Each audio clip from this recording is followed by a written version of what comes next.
আসসালামু আলাইকুম এভরিওয়ান, কেমন আছেন সবাই? কি অবস্থা, কেমন আছেন? আজকে একটা দেশি মুরগি রান্না করতেছি গরুর মাংসের স্টাইলে। গরুর মাংস যেভাবে হাতে মাখিয়ে বসায়, আজকে মুরগির মাংসটাও সেরকম হাতে মাখিয়ে বসিয়েছি। তারপর আলু দিয়ে দিচ্ছি এর ভিতরে।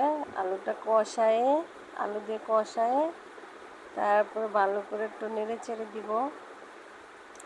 আলুটা কষানো হয়ে গেলে ঢাকনা দিয়ে দিব।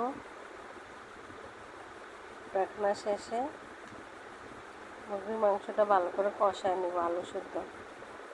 আলু শুদ্ধ কষানো হয়ে গেলে তারপরে দিয়ে দেব পানি। এতে ভালো করে নেড়ে চেড়ে।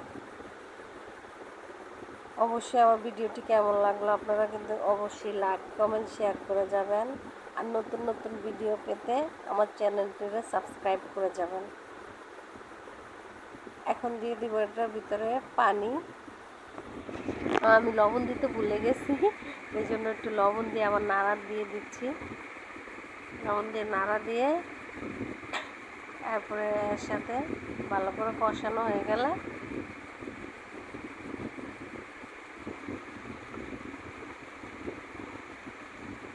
কালারটা কেমন আসছে অবশ্যই বলবেন। পরে ঢাকনা দিয়ে দিচ্ছি। ঢাকনা দেওয়ার পরে আজকে আরেকটা জিনিস রান্না করব, এটা দেখে তো কমেন্ট করে বলে যাবেন এটা কি মাছ। মাছটা অল্প একটু, কিন্তু মাছটা খেতে অনেক মজা। আসলে দেশ গ্রামে থাকলে অনেক ভালো ভালো খাবার পাওয়া যায়, একবারে তরতাজা। এই জন্য এটাকে ভালো করে ধুয়ে লবণ দিয়ে মেখে নেব। মাছটাকে আগে বাইসা নিছি আমি। মাছটা আমরা জাল দিয়ে খেপায় ধরছি, তারপর এটা লবণ দিয়ে ভালো করে ধুয়ে নিচ্ছি। ধোয়া হয়ে গেলে কিন্তু অনেক সুন্দর, অনেক ময়লা বেরোয় এটা থেকে। মাছটা যেহেতু ছোটো আলতো হাতে ভালো করে কষলে কষলে ধুয়ে নিচ্ছি। ধোয়ার পরে এটাতে চালনিতে ছেঁকে নিব আমি। এই দেখেন মাছটা ফাইনাল লুক, ধোয়া শেষ। এখন মুরগির মাংসটা আবার দেখতেছি, এটাকে আবার একটু ভালো করে নাড়া দিচ্ছি। দেখেন ভালো করে কষে গেছে মাংসটা, আলুটা তেল বেরিয়ে গেছে। মাংসটা ভালো করে নাড়া দিয়ে তারপরে এটাতে একটু ঝোল দিয়ে দিব। আসলে আমরা একটু ঝোলটা বেশি খাই, সেজন্য একটু ঝোল ঝোল রান্না করব। এখন গুঁড়া মাছটা একটা কড়াইতে নিয়ে নিছি। অনেকগুলো পেঁয়াজ দিব, এতে বেশি করে পেঁয়াজ দিছি। এখন দিয়ে দিব লবণ, হলদে গুঁড়া, তারপরে দিয়ে দিব মরিচের গুঁড়া। এখন একটু বেশি করে তেল দিয়ে দিব। তেল দেওয়ার পরে হালকা একটু পানি দিয়ে দিচ্ছি আমি এটাতে। পানিটা দিয়ে ভালো করে নেড়ে চেড়ে এখন মুরগির মাংসটা হয়ে গেলে ওই চুলায় বসায় দেব। মুরগির মাংসটা হয়ে আসছে প্রায়। মুরগির মাংস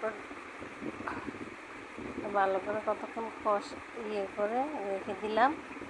এখন মুরগির মাংসটা দেখেন, আমি আবার মুরগির মাংস ঝাল কম দিচ্ছি, বাচ্চারা খাবে। পরে মুরগির মাংসটা বেড়ে এখন যেই কড়াইতে রান্না করছি ওই কড়াইতে এটা ঢেলে দিব মাছটা কিন্তু দেখেন অনেক সুন্দর কালার আসছে। মাছটা আবার একটু ঢেকে দিব। এখন পোড়া পোড়া হয়ে গেছে। এখন এটাতে একটু হালকা করে ধনিয়া পাতা দিয়ে দিব। ধনিয়া পাতা দেওয়া হয়ে গেছে, এখন মাছটা উঠায় নেব। মাছটা কিন্তু একবারে পোড়া পোড়া হয়েছে।